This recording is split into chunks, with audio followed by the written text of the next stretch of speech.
What's up, everyone, and welcome back to Cinematic Reviews. As always, I'm your host, Chris, and this is a show about all things movies and TV. I have another awesome episode for you all today. First off, I will be going over some Spider-Man news that have come out recently on Tom Holland's new Spider-Man film coming next year. Also, I'll be reacting to two films that are currently in theaters right now. And then our featured film for today's episode will be Thunderbolts, the latest chapter in the Marvel Cinematic Universe. As a reminder, at the top of the episode, you can watch the show every week at youtube.com/the cinematic reviews. Also, hit that subscribe button. It helps out the show a lot. You can also listen to the audio version on Spotify, Apple Podcasts, Amazon Music. You can follow the show there as well. And then follow it on all social media platforms, Instagram, X, and Facebook. So right off the bat, let's head over to news and reactions.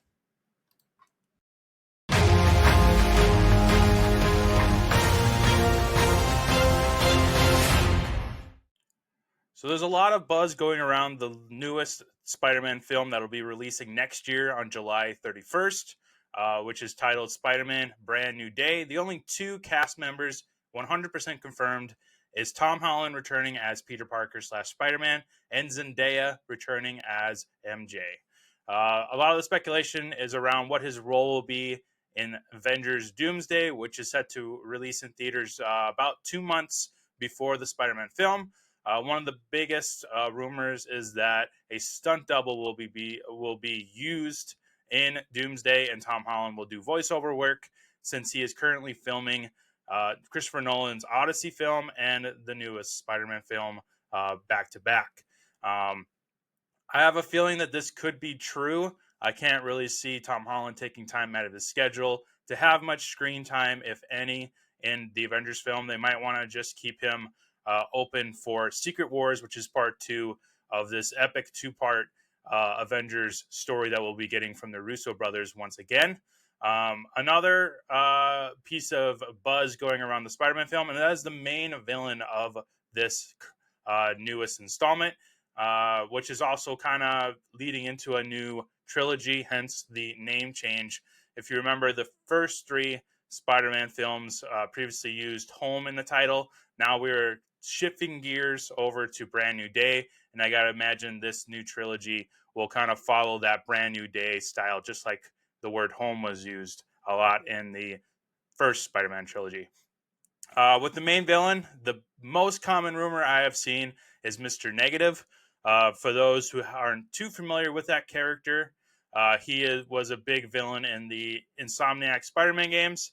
He has these powers, basically like a negative force, I guess is the simplest way to put it. This has usually been played by an Asian actor of some sort, and there's been names thrown out there the last couple weeks on who could possibly be playing Mr. Negative in the newest Spider-Man film. I think adding Mr. Negative to the MCU would be awesome. He's a really cool Spider-Man villain that I think could really benefit the MCU. It's been kind of lacking in the villain department lately. Coming soon, we are going to be getting Robert Downey's take on Doctor Doom, who is a huge Marvel villain in the comics and previous movies and TV shows. And Mr. Negative is right up there as a pretty popular, not just Spider-Man villain, but a Marvel villain in general. So that's really exciting to see him get his live-action debut in the MCU. Also, another big rumor that I've been reading is that this new Spider-Man film will lead into a reboot. You've probably seen Sadie Sink, who is from Stranger Things. Her name has been linked to, Mary Jane Watson, to Jean Grey and the X-Men. So the rumor, I guess in a nutshell, is that they could be rebooting Tom Holland's Spider-Man, where we get introduced to Mary Jane Watson, where previously in the first three films, Zendaya was playing Michelle. It was I can't remember what the exact name was, but it was Michelle. It wasn't Mary Jane, even though they co-named it MJ. They kind of like a wink to the audience. So we could be getting a full rebranding of Tom Holland's Spider-Man. This could also be due to the current contract situation between Marvel and Sony, because Sony still technically has the rights to Spider-Man, but they have allowed Disney, Marvel to kind of help write the stories, produce them, and slap the Marvel Studios company name on there. But at the end of the day, Sony still has most of the control and final say in the project. So a lot of stuff, a lot of speculation around Spider-Man. We'll probably know more later this year as filming starts with Tom Holland and the newest director and cast as part of this next chapter in the Spider-Man universe. And then once Avengers Doomsday comes out and we get trailers and more uh, concrete evidence that Tom Holland is not on set, um, but I'm sure they'll want Spider-Man in there at some capacity to kind of lead into Secret Wars. I have a feeling Spider-Man might be like the main focus in Secret Wars. Um, I've said this a couple of times on the podcast already. Secret Wars was one of my favorite comic books growing up, and Spider-Man was kind of at the forefront of that with the introduction of the black suit, which I have a feeling we'll be getting with Tom Holland finally, which is really, really awesome. But more to come as far as, you know, Spider-Man's role in Avengers Doomsday and then his next film, Spider-Man Brand New Day. Switching gears, I recently saw two films in the theaters, Sinners and Final Destination Bloodlines, which just came out this weekend. Sinners has been out for a few weeks, and I finally got to watch that. So kicking off things first, I wanted to talk about Sinners. This is the Michael B. Jordan, Ryan Coogler vampire film that you've probably heard about. I was really, really impressed with it. Probably one of the best vampire films that I've seen. Probably the one that we're ever going to get anytime soon. They've kind of left it open to creating some sort of universe around this first film. I don't want to spoil too much of the movie.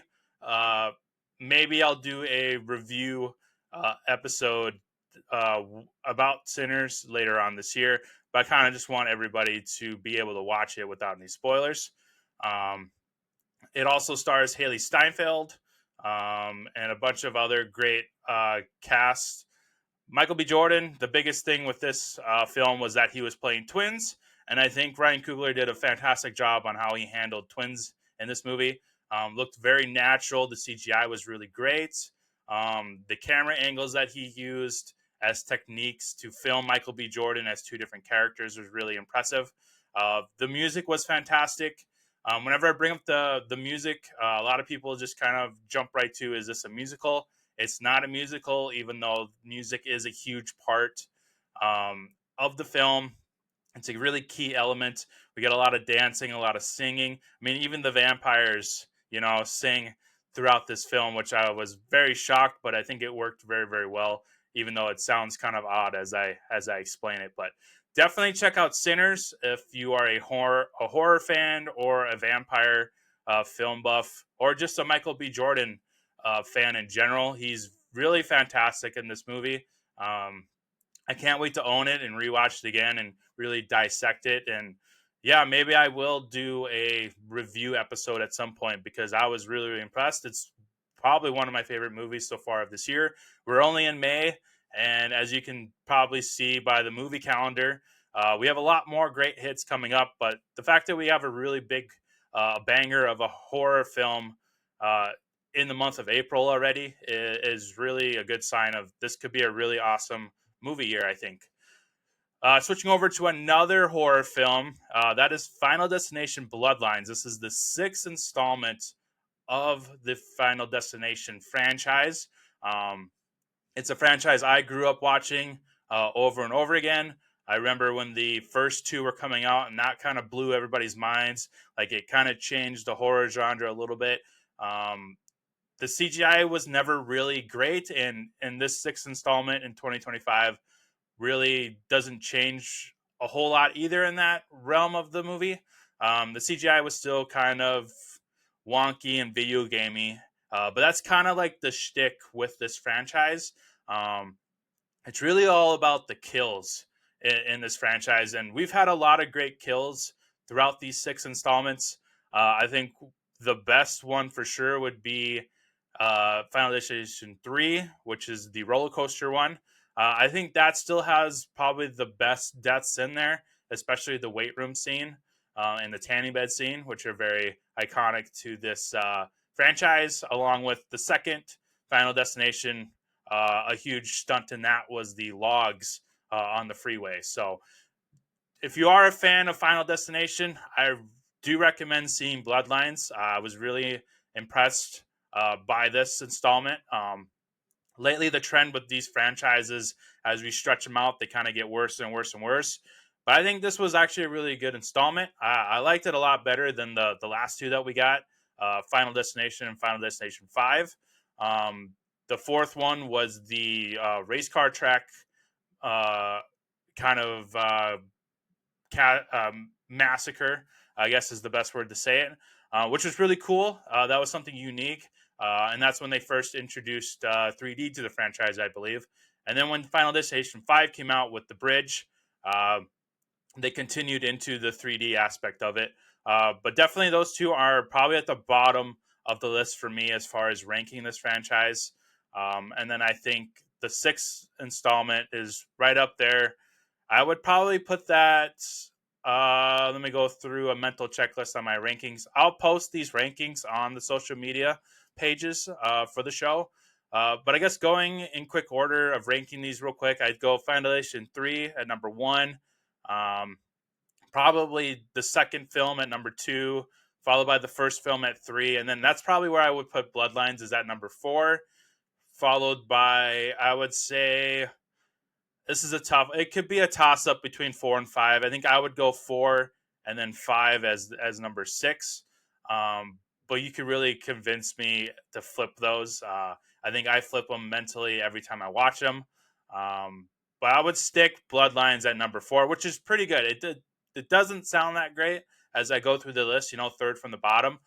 But for a franchise like this with not such great, CGI and the story is whatever. You're really here to watch how creative they can get with kills. And I think Bloodlines was pretty creative with it. This is a really good start to maybe adding more installments to this franchise. I was really surprised that they even did an installment already. I figured they might have taken a break, maybe 5 or 7 years down the road, we would probably get maybe some kind of reboots or another installment. But yeah, I was really impressed and I enjoyed it. So I recommend it to horror fans, to Final Destination fans. Um, yeah, so definitely check out Final Destination Bloodlines, currently in theaters, as well as Sinners, which is still in theaters as well. So check those out today at your local theater. Moving on to our featured film of today's episode, and that is Thunderbolts.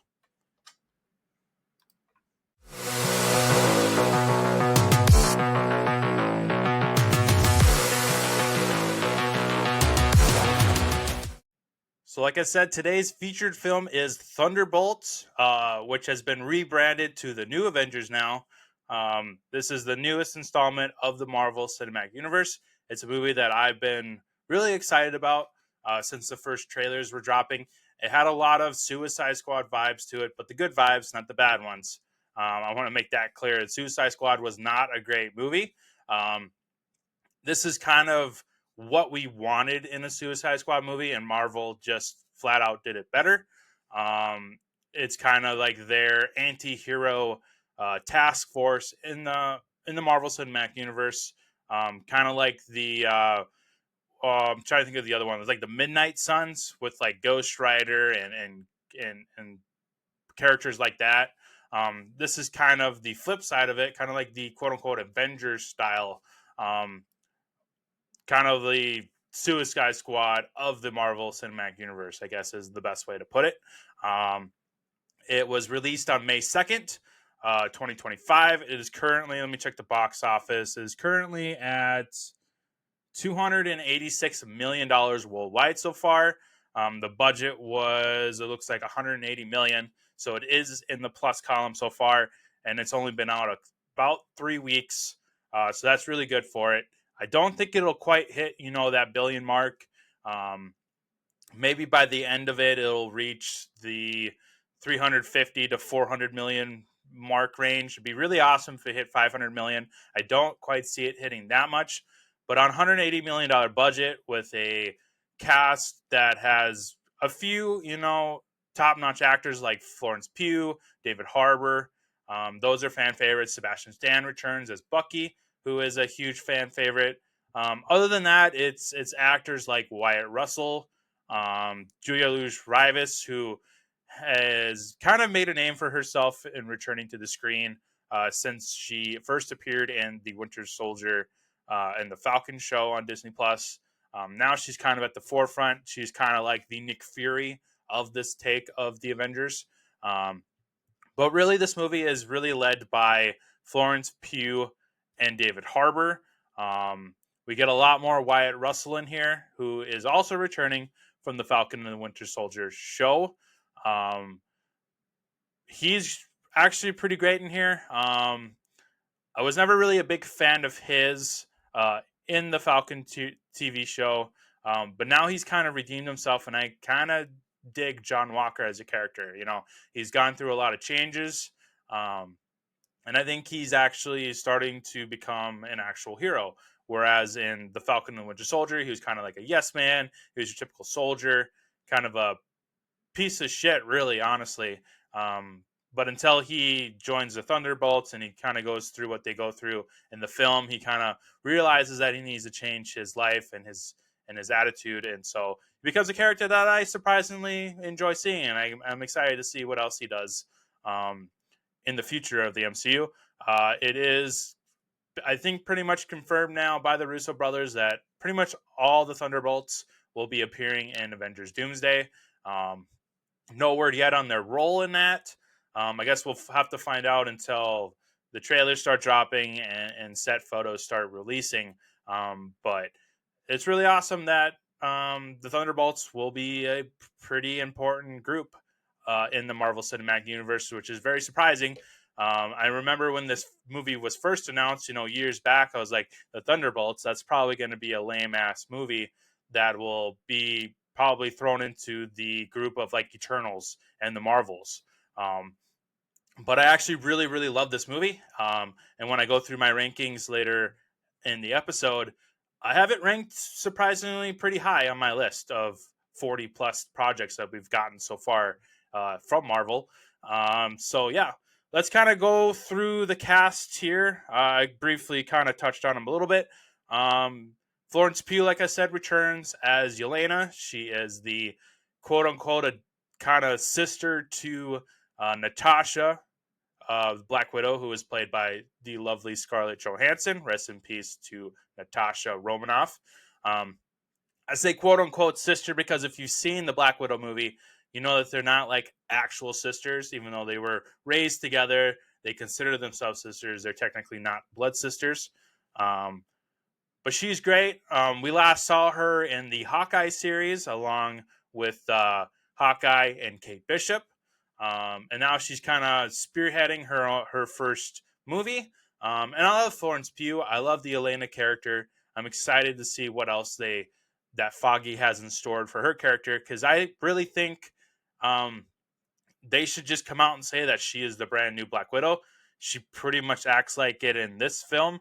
I think they need to just confirm it right now and just start calling her Black Widow instead of Yelena all the time because she's earned the role. I think it's what Natasha Romanoff would have wanted. She would have wanted Yelena to kind of carry out the Black Widow mantle as part of the Avengers. So I'm hoping in Doomsday or Secret Wars that we'll like actually get her in, Natasha's Black Widow outfit and they start calling her Black Widow. I think that would be really, really awesome to watch that character grow and see the spirit of Scarlett Johansson carry on through Florence Pugh. Wyatt Russell, like I said, played John Walker. He was last seen at the end of the Falcon and Winter Soldier as kind of this government agent, uh, not really controlled, but hired by Julia Louis-Dreyfus's character Valentina De Fontaine, who I'll talk about here in a second. He's kind of been through a lot. his wife and his kid have kind of separated from him after he has kind of fallen into this drunken pit of despair. Now he's working for uh, not really Shield, but it's kind of like a Shield esque company. Not really company either. Probably some kind of organization within the MCU that Valentina carries on. So he's basically a gun for hire now. When he meets up with Yelena and the rest of the Thunderbolts, it kind of changes his mindset, and he becomes more of a hero figure and wants to put his life back together and help people essentially. So I really like the character arc that he has gone throughout this movie. You know, we when we first see him in this film, it's pretty much picking up where he was at the Falcon and Winter Soldier. You know, he has his orders. He doesn't care who he's hurting. He was given a mission. He's gonna see that mission through no matter what. Um, but then as he goes through, he starts to create bonds and friendships with all the Thunderbolts and realizes that he can do more for his life, and maybe that'll help bring his wife back and his kid back into his life, and he can be a happier man, I guess you could say. So really cool character arc for him. Uh, we also have Ava slash Ghost, who we last saw in Ant-Man and the Wasp. She was the main antagonist in that one, where she can kind of she kind of like vibrates her body through objects. Um, she was really cool. I was surprised at how much I enjoyed her character. She's kind of a throwaway character back in Ant-Man and the Wasp. Now they have brought her back, and she has a much bigger role in here, and I really liked it. I was really impressed by her. Then we have Alexi slash the Red Guardian, who's played by the awesome David Harbour from Stranger Things. Most people know him from. But he was great. He is kind of the comedic beat of the movie. You know, he's got the ridiculous Russian accent. Very excited. He's the one that screams Thunderbolts throughout the entire movie. Probably 100 times he screams this. Um, he names the group Thunderbolts because of Yelena's soccer team back in the day when they were kids, and so he kind of just branded the group that, and he shouts Thunderbolts 100 times in this film, and it's incredible. I love David Harbour as the Red Guardian. I hope he, just like Yelena, kind of becomes a prominent figure in the MCU. I think the MCU is way better with him in it. Um, yeah, very, very excited to see him back on screen doing his thing as Alexi, um, driving around in that crazy limo. But it's awesome, and I love David Harbour, and I'm really glad to see that he didn't bite the dust. I was kind of expecting him to be killed off in here, just because he's getting up in age now. We've already had like 3 other Captain America like figures. We don't need another one. But surprisingly, they kept him alive, and he is going to be returning in Doomsday. Maybe that's where he bites the bullet. Maybe we get this emotional scene in Doomsday where we have Elena holding Alexi while he's dying from Doctor Doom. Maybe that's an option that the Russo brothers will go down. Um, I'm kind of jumping ahead of my notes, but I do have a note in here that says "death in the group?" ? As far as the future of the Thunderbolts. I think he could bite the dust. I think Ghost could bite the dust. I think John Walker could even bite the dust. The only one I can see not biting the dust in here is probably Elena. I think they've kind of backed Florence Pugh so much throughout the years that I just can't see her dying, even especially on top of we get the death of Scarlett Johansson in Endgame, which was surprisingly 6-7 years ago. I can't believe it's been that long since Endgame, but I just don't see them killing her off. I think they can kill any of the other Thunderbolts off, especially Bucky. I would not be surprised if we get a Bucky death in one of the 2 Avengers films. This is nothing against Sebastian Stan. I think he's a fantastic Bucky Barnes / the Winter Soldier in here. But I just think, he's kind of the last few in that first phase of Marvel movies. And I think now is probably the time where he could be biting the bullet. But we'll worry about that when we get to it. Um, Speaking of Bucky, like I said, he was played by Sebastian Stan. He is now Congressman Barnes, who we got a glimpse of that in the Captain America Brave New World film with Anthony Mackie. He's kind of still in that role, kind of, as Congressman. He doesn't have as much power as you would think he would, being a former Avengers teammate. But he's a congressman nonetheless. He doesn't really do a whole lot of voting in Congress, which he made very clear in the film. But he does have strings that he can pull to help out people. He's even mentioned that a couple times when he was working with Allegra de Fontaine's assistant. He mentions a few times that he has a lot of power and strings that he can pull to help her out. So, really cool to see Bucky back in here. Very different light of him, though, wearing a suit, being a government guy, being a politician versus the bloodthirsty Russian corrupted spy. So, really interesting role that he plays in here, but he's awesome nonetheless. We also get Taskmaster, who we last saw at the end of Black Widow, but she's only in here for like 2 seconds and then they just kill her off, which I'm not surprised. A lot of people, including myself, did not care for her version of Master in Black Widow, so I was not surprised that she was killed off within a matter of seconds. Because really, in the trailers, we only saw like her in that one scene. We saw all the other Thunderbolts in multiple scenes, which in my mind first uh, revealed to me that, yep, she's probably going to die in the first few minutes of the movie. And sure enough, she did. Um, movie starts off in this kind of containment, I guess, bunker is the best way to describe it. Um, they're all set to given orders to kill one another. In this bunker to kind of wipe the slate clean as Valentina tries to hide the fact that she's been experimenting on people and getting rid of all the evidence. Well, the Thunderbolts, who she hired periodically through missions, is part of said evidence. So she needs to wipe them out. And what better way to do that is to have them kill each other.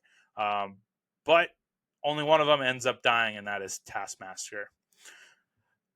Now, speaking of Valentina, she is kind of the main antagonist, I guess you could say. Even though we do get Lewis Pullman as Sentry, he's kind of mixed in there. But Valentina is really the main antagonist of this film. She is kind of the Nick Fury-like figure of this new Avengers. She does a lot of illegal, icky shit, as I like to say. She's really scooping things under the rug, experimenting on people, like I said, to make super soldiers. Um, she hires the Thunderbolts to kind of rid the world of terrorists by killing them.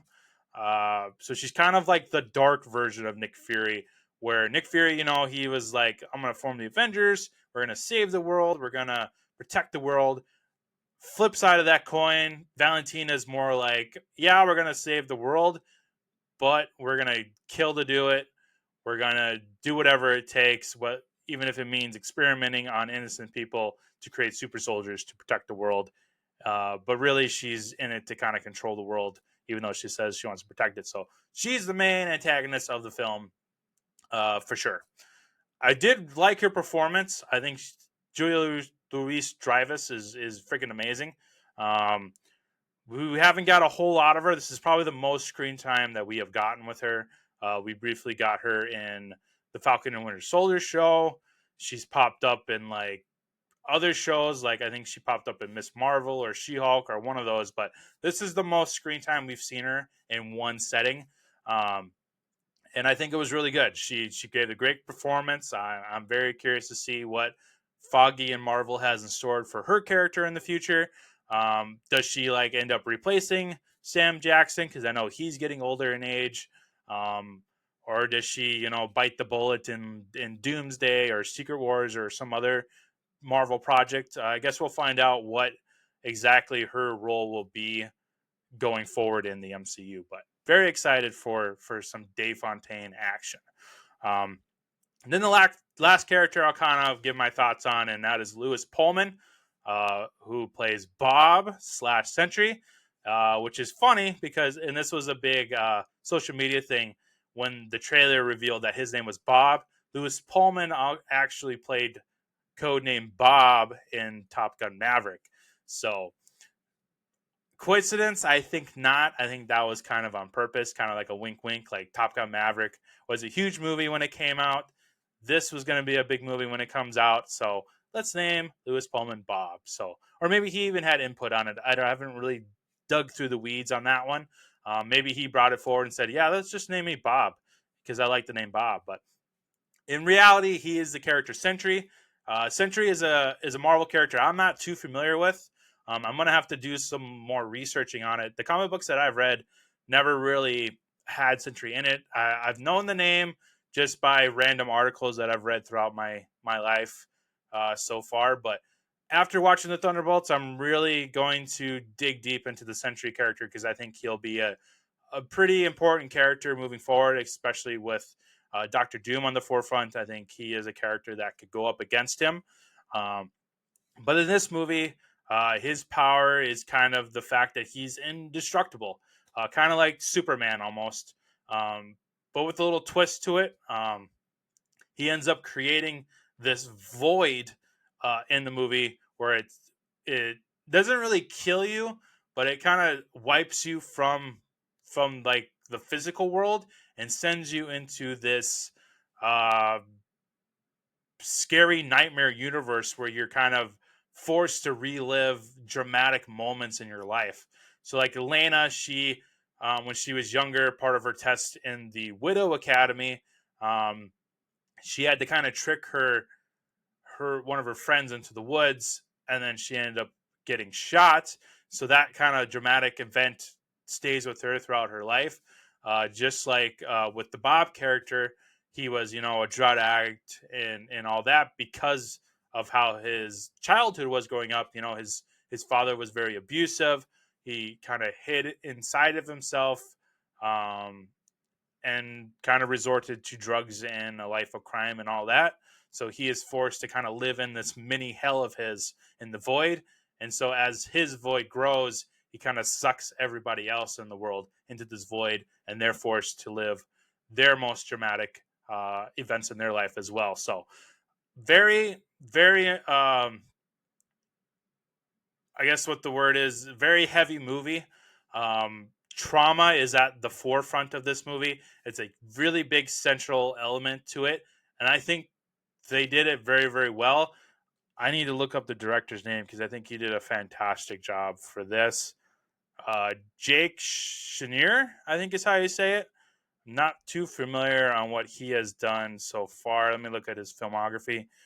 Okay, so he did Beef on Netflix, which was a pretty good movie. Paper Towns, which was really good. That's another one about trauma. So yeah, he's got some background in trauma in his films, and I think this was a fantastic way of having trauma as a central part of the MCU. We've had scatters of it, with Spider Man losing Aunt May in No Way Home. We have all the stuff that Tony Stark has gone through with the Chitauri coming to New York, because we get an entire Iron Man movie on PTSD. Um, we get everything that Cap has gone through with all the loss that he has had. Going back to Peter and everybody else with the loss of Tony Stark, everyone's kind of dealing with that themselves.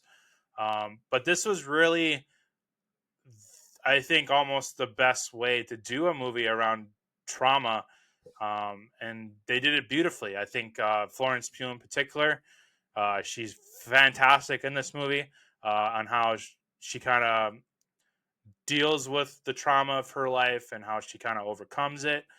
We get that very emotional moment with Red Guardian where she is talks about Natasha losing Natasha and her and Alexei being drifted apart, and all she wanted to do was have a family, and the family basically got nuked when Natasha died, and now they kind of reconcile it and they're father and daughter again. And it was a very beautiful moment.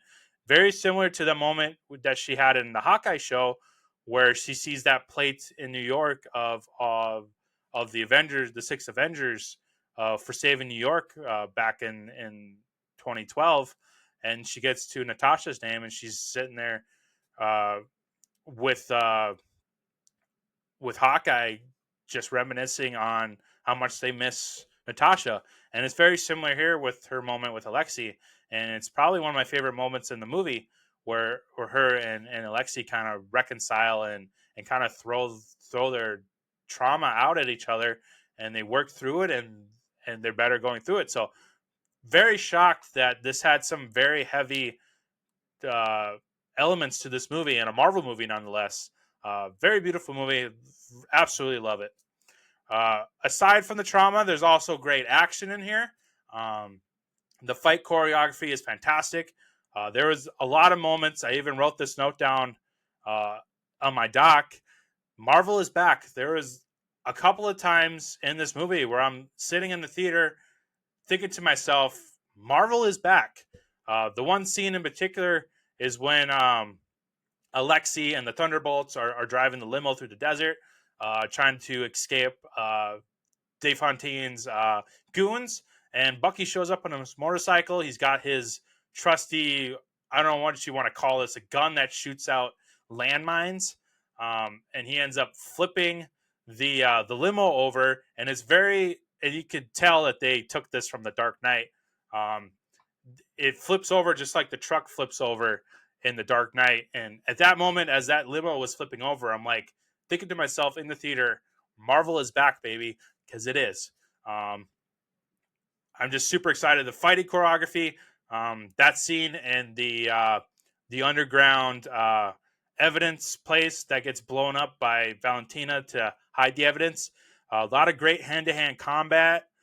We get that scene where I believe it's Ghost, John Walker, Bob, and Florence have to like link arms and walk up that shaft. Um, really great action. Absolutely love it. Florence is still showing off her Black Widow flexibility. John Walker is got his super strength. Same with Alexei, he's got his super strength. And then when we get to Sentry, when Sentry is born, he's just an unstoppable force, and the action is fantastic. Like we get the go back to the Avengers Tower. Speaking of the Battle of New York of 2012, they still have that tower that Tony built for the Avengers, and Valentina has kind of taken it over as her headquarters. We get that really cool fight sequence between the Thunderbolts and Sentry, and he's just swatting them like flies, and they're throwing everything they got at him. He even rips off Bucky's arm and just tosses it to him like he was nothing. But yeah, I really love the action in this film. Really, really great. The story I've talked about with the trauma um, and everything in the past that the Thunderbolts have uh, gone through. This movie has really opened up my eyes to the Thunderbolts. You know, like I said at the beginning, this is a group of characters that were in any other universe, they would have been thrown away. You know, John Walker, we could have been done with him after the Falcon and Winter Soldier, but they brought him back. Um, Ghost, we haven't seen her since Ant-Man and the Wasp. Back in like 2019, I think that movie came out, or 2018, I don't remember. But she's back, and I like her. We keep getting Bucky showing up here and there, kind of like a wink, wink, like Bucky is still here. You know, he's 190-year-old man, but he's still kicking it.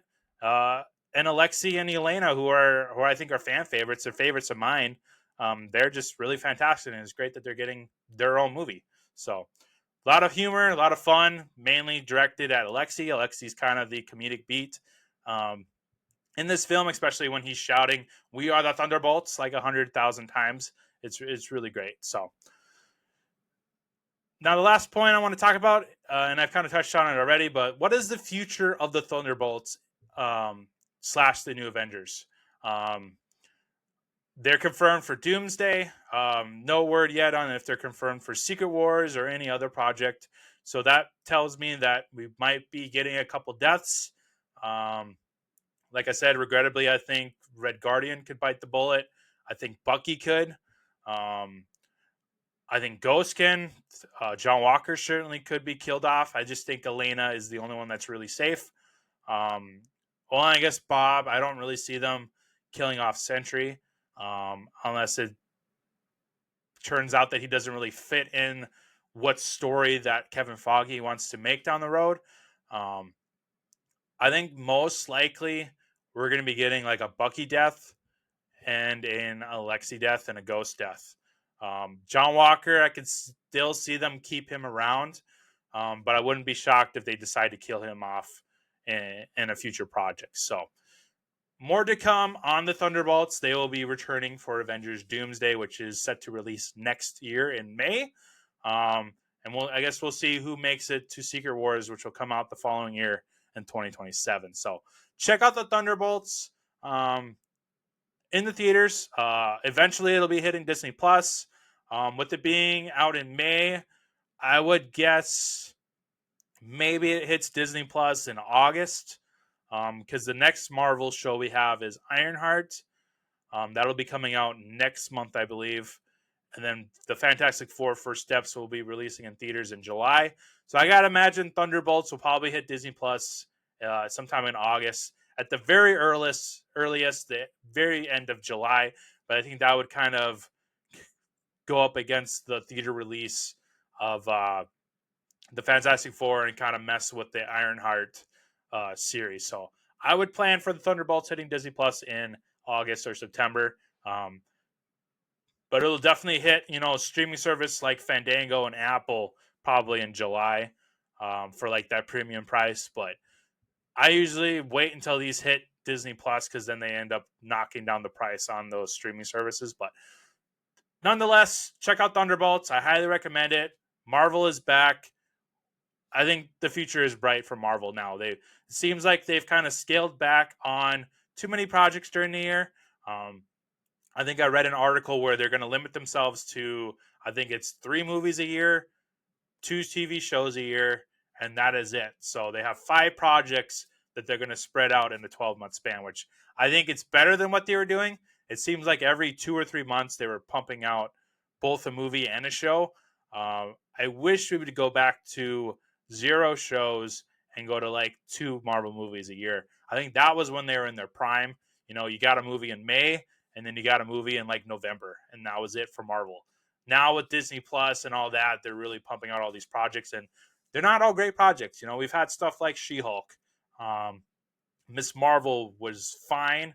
It had its ups and downs, but Falcon and Winter Soldier was I like that one, but it wasn't a huge hit. Daredevil Born Again is probably the best show that they've done so far with WandaVision, which kind of was the first Disney Plus show and spearheaded this new age of streaming that we're in now. And the movies just were kind of bland. We had Shang-Chi, which is great, but they haven't really done anything with the character. Eternals was a complete disaster. The Marvels I didn't care for. It wasn't until Spider-Man: No Way Home and Deadpool and Wolverine.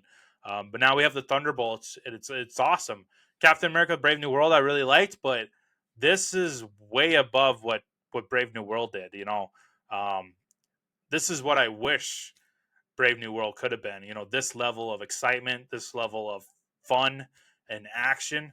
And I hope Foggy learns from the Thunderbolts and like this is what we want. We want this kind of Marvel project.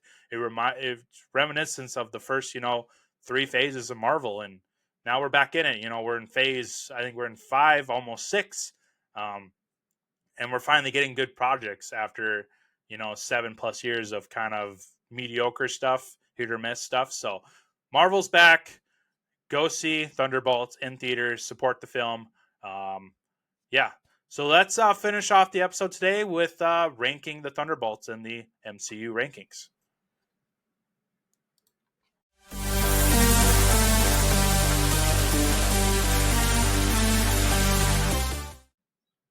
All right, so I'm going to pull up my MCU rankings here.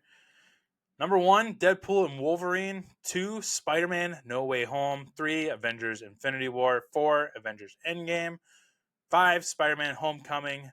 6, Captain America: The Winter Soldier. 7, Captain America: Civil War. 8, Spider-Man: Far From Home. 9 Guardians of the Galaxy Volume 3, 10 Guardians of the Galaxy, 11 Thor Ragnarok, 12 Daredevil Born Again, Hawkeye 13, 14 Guardians of the Galaxy Volume 2, and then this is where I put the Thunderbolts, number 15. I couldn't quite get it into my top 10, even though I really, really loved it. I couldn't put it past Daredevil Born Again or Hawkeye. I absolutely love those series.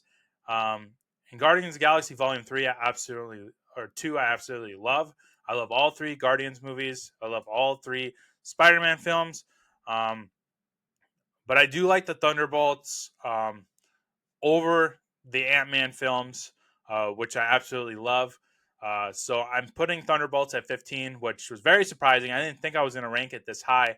But going through how my rankings are right now, I was like, yep, 15 is where I'm going to put it. Absolutely love the film. Continuing on, 16, Ant-Man and the Wasp: Quantumania, which I know is very controversial, but I just rewatched that movie actually, and I'm sticking to it. It is my number 16. I like it over the other Ant-Mans and a lot of other movies. So mostly because Jonathan Majors is fantastic as Kang, and I love the father-daughter dynamic in here. Really love it. 17, Ant-Man and the Wasp. 18, Ant-Man. 19, WandaVision. 20, Black Panther. 21, Iron Man. 22, Shang-Chi and the Legend of the Ten Rings. 23, The Avengers. 24, The Guardians of the Galaxy Holiday Special. 25, Thor: Love and Thunder. 26, Werewolf by Night. 27, Doctor Strange and the Multiverse of Madness. 28, Loki Season 1. 29, Loki Season 2. Number 30, Avengers: Age of Ultron. 31, Black Widow. 32, Doctor Strange. 33, Iron Man 3. 34, Iron Man 2. 35, Captain America: The First Avenger. 36, Captain America: Brave New World. And then now we kind of get into the dump truck here. 37, She-Hulk: Attorney at Law. 38, Black Panther: Wakanda Forever. 39, Moon Knight. 40, Miss Marvel. 41, The Falcon and the Winter Soldier. 42, The Incredible Hulk. 43, Thor: The Dark World. 44, Captain Marvel. 45, Thor. 46, Echo. 47, Secret Invasion. 48, The Marvels. And 49, Eternals. That is my rankings for the MCU. I will be posting those updated rankings on all the social media pages with the Thunderbolt ranking and the Daredevil Born Again ranking. The next project we'll be covering from Marvel will probably be Ironheart when that is released fully on Disney Plus, followed by the Fantastic Four First Steps review, which I'll be doing when that film arrives in theaters at the end of July. So some really awesome Marvel projects coming in the near future. Not too excited about Ironheart, though. I am going to do a review on it. I'm going to watch it all. I'm going to rank it just because it is a part of the MCU. But I'm going to be very low on it going into it so that I don't get too hyped, too disappointed, and I'm just going to watch it for what it is. I have a feeling it's going to rank somewhere in the She-Hulk, Miss Marvel range. Even though I like the Miss Marvel character, I just really didn't care for those shows. I didn't vibe with them. And I have a feeling Ironheart is going to be in the same realm of that. The Fantastic Four movie, I think, is going to be ranked kind of high. I'm really high on that movie. I love the Fantastic Four as a team. I'm just really excited to see MCU's take on Fantastic Four after we had that horrible 2015 version of the Fantastic Four. So awesome Marvel stuff coming forward. Next time on Cinematic Reviews, we're going to be diving into Christopher Nolan's Dark Knight trilogy with Batman Begins. So that episode will be releasing at some point this week. There's some other reviews going to be mixed in there, like Mission Impossible and Lilo and Stitch come out next weekend. So we're going to do Batman Begins. We'll take a little break. We'll go into Mission Impossible and Lilo and Stitch, and then we'll pick it up with The Dark Knight and The Dark Knight Rises to cap off that Nolan trilogy series of episodes. So come back next time for Christopher Nolan's Batman Begins review, and check out the entire cinematic reviews archives on youtube.com and Spotify, Amazon Podcast, Apple Podcasts, and Amazon Music. So until next time, later, everyone.